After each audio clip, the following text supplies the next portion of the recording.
Hey everyone, welcome back to my channel.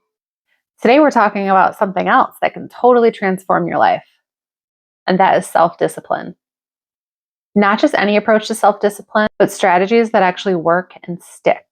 Self-discipline isn't about punishment or restriction, it's about freedom.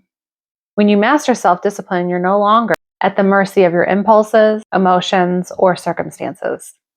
You become the architect of your life versus being the passenger. Whether you're on a healing journey, you're pursuing better health, advancing in your career, or seeking self-sufficiency, self-discipline is a fundamental skill that makes everything else possible.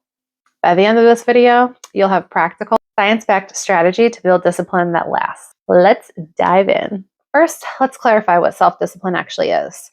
It's not about willpower or forcing yourself to do things that you hate. True self-discipline is about aligning your daily actions with your deepest values and long-term goals.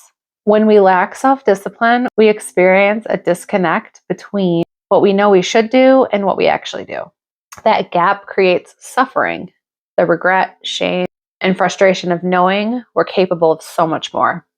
The good news? Self-discipline is a skill, not a personality trait. That means anyone, yes, including you, can develop it with the right approach. The latest neuroscience shows that self-discipline is like a muscle. It can be strengthened through consistent practice, but it also requires proper rest and recovery.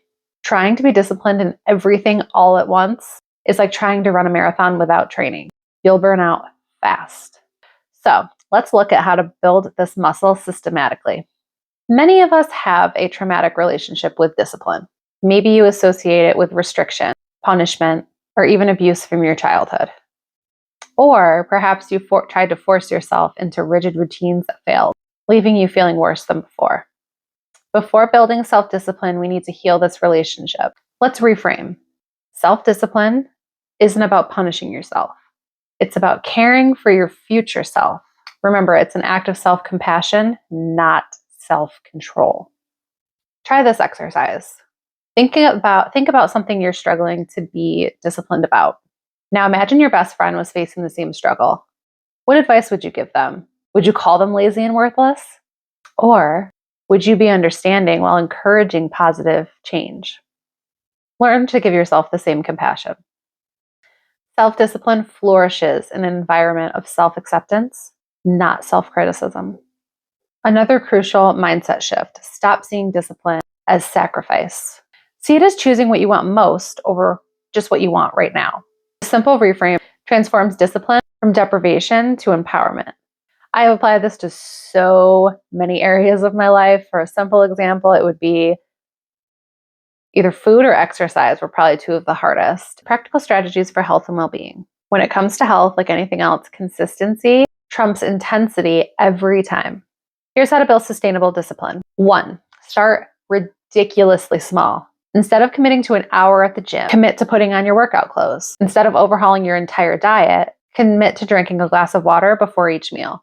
These micro commitments bypass resistance and build momentum.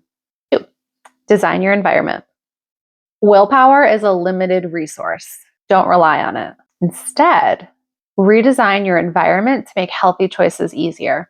Keep nutritious foods visible and accessible. You can sleep in your workout clothes if morning exercise is challenging. Put your phone in another room while you're working. 3, track habit streaks. The visual progress of habit tracking creates powerful momentum. Your brain releases dopamine when you mark off a day, creating a positive feedback loop. 4, develop body awareness. Many health-related discipline issues stem from disconnection from our bodies. Practice regular body scans to notice how different foods, activities, people, and choices make your body feel. When you clearly connect actions with their physical effects, discipline becomes more intuitive. Whether you're building a career, starting a business, or tackling any significant project, these strategies will help you maintain discipline. The power of defined working hours. Set clear boundaries around when you work and when you rest by creating healthy pressure and avoiding burnout. Paradoxically, limiting your working hours often increases productivity and prevents burnout. Task batching and time blocking. Group similar tasks together to minimize context switching. Then assign specific blocks of time to complete them. This simple practice dramatically reduces the decision fatigue that sabotages discipline. The 5-minute rule. When procrastinating, commit to just 5 minutes of work. This overcomes inertia and often leads to continued productivity once you've started.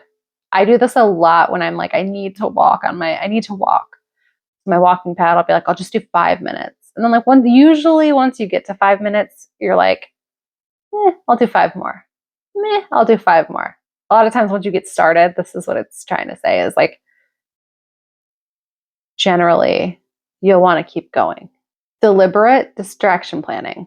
Don't fight the need for breaks and distraction, plan for it. The Pomodoro technique, which is 25 minutes of focused work followed by a 5-minute break, works because it acknowledges our natural attention rhythms. Implementation and intentions. Don't just set goals. Create specific if-then plans. For example, if it's 9 a.m., then I'll work on my most important task for 90 minutes before checking emails. This bypasses the decision-making process where discipline often fails.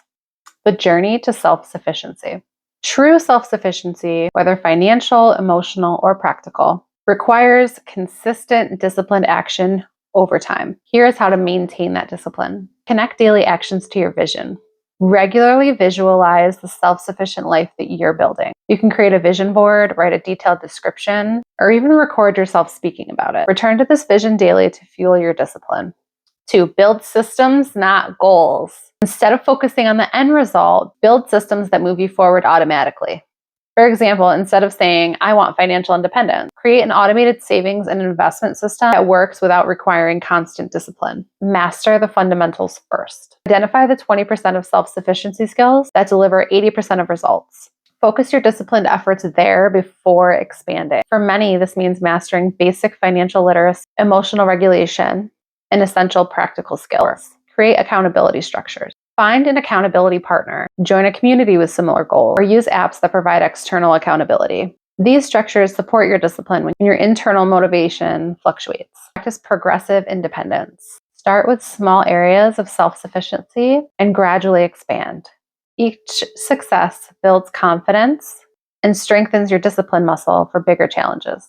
Overcoming discipline obstacles. Even with the best strategies, everyone faces obstacles to discipline. Here's how to navigate the most common ones. When motivation disappears, accept that motivation naturally fluctuates.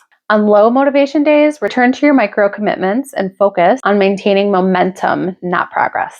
After breaking a streak, the what the hell effect happens when one slip leads to complete abandonment. Counter this by planning your comeback in advance. Decide now how you'll respond to inevitable lapses. 3, during high stress periods, stress depletes the mental resources needed for self-discipline.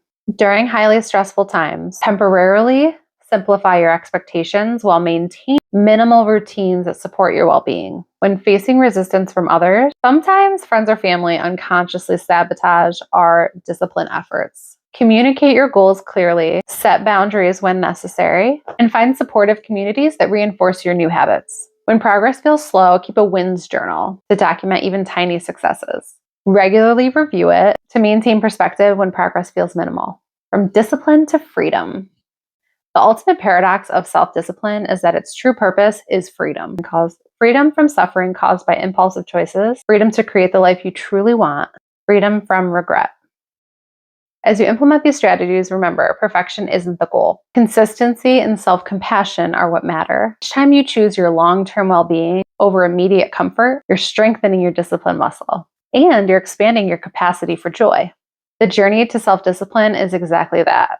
It's a journey. There will be setbacks and victories, struggles and breakthroughs, but with each step, you're moving toward a life of greater choice, purpose, and fulfillment. I'd love to hear which of these strategies most resonate with you, or any questions you have about implementing them in your life. And if you found this helpful, please be sure to like and subscribe for more content on creating your best life. Until next time, remember, the most powerful choice you can make today is to act in service of who you want to become tomorrow. Thank you so much for hanging out with me, and we'll see you in the next video.